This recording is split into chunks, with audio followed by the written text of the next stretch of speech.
peace and comfort are not the same thing, especially as it concerns the voice of God when you're making decisions. Let's break it down. Philippians 4:6-7 says, "Do not be anxious about anything, but in everything by prayer and petition with thanksgiving, present your requests to God, and the peace of God, which transcends all understanding, will guard your hearts and minds in Christ Jesus." Okay, Google says peace is a state or period in which there is no war or a war has ended.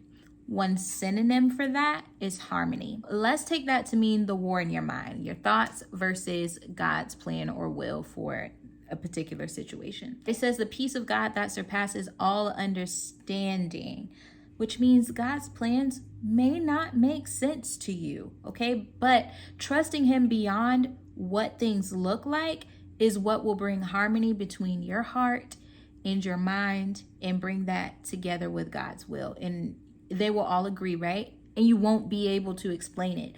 Trust me, I've been there.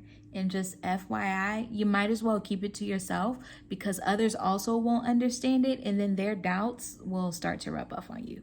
That was for free. Okay, Google also says that comfort is the easing or alleviation of a person's feelings of grief or distress. You know what a synonym is not? Peace. But a synonym is relief. For comfort is saying something is being alleviated, which means the pressure's still there. You're just not thinking about it right now. The problem, the issue at root is not really dealt with, but you feel okay about what's happening right now. Back to that war in your mind. You think God says something, but you're not sure. You're trying to figure it out. So you start piecing together things that make sense to you based on what's in front of you. And now that you've logically deduced something that makes sense to you, you feel relieved. You're like, good. Okay. I can move forward. And you describe this as having a peace about it, but you're really just comforted because of what you think you know. And my point to you is to be careful not to confuse the sensation of knowing with the voice of God.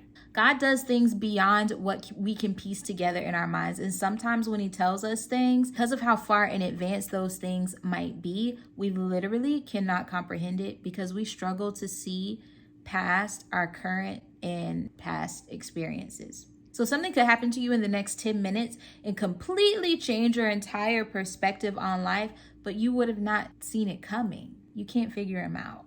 Think about these things. He told Abraham that he would be a father to nations when he was 75, and he gave him one child, one promised child, when he was 100. Okay, 25 years after that. He told Joseph in dreams who he was. He told him in his dreams that he would be a ruler when Joseph was 17. Okay, that boy was sold into slavery. He was falsely accused of crimes and served time in jail before he became second in command over all of Egypt when he was 30. 13 years later, and he went straight from jail to the palace. That does not make sense. Okay, that's only Genesis. I'm stopping right there because there are definitely loads more of examples we can pull. We're going to sit with that because my next point is you cannot use your logic to justify whether or not God has said something. There is no justification. You believe him or you don't. And when you're in doubt, ask for confirmation. God will confirm something to you multiple times, but you cannot go back and forth doubting or trying to make sense of it because ding, ding, ding. You're not going to be able to make it make sense. It's not going to make perfect sense to you. And once you start getting into that doubting, now you've become a double-minded man. And we know what God says about that. So trusting him that he is faithful, that he is not man that he should lie, nor does he change his mind. He's not going to say something and then not do it. That's not how God works. Period. But trusting him will end the war in your mind and put you at perfect peace. When you keep your mind focused on him and what he said, then you will be at perfect peace. Not when you're trying to add all this extra razzle dazzle to it. Don't do it. If you've fallen for what feels comfortable to you at a point, you will eventually come back to square one. You're coming back to this same dilemma because the pressure is still there. It was just alleviated for a moment. but you're coming back to the same question. And you will not be challenged where you are comfortable. And honestly, if God told you something way before it's time, you have some training to do before you can get your hands on that thing. God needs to build you up in some areas.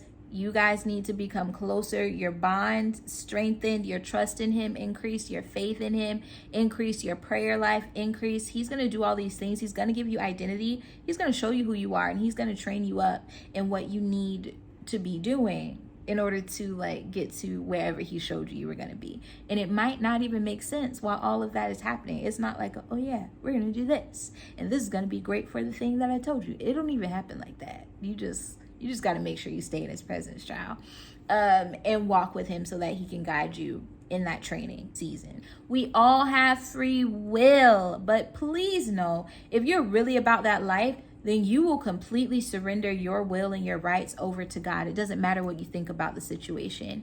If you really about it, let's be for real. So many things won't make sense in that space, but you will absolutely have 100% peace about all of it when you fully surrender and submit to the will of God. Hope that helps.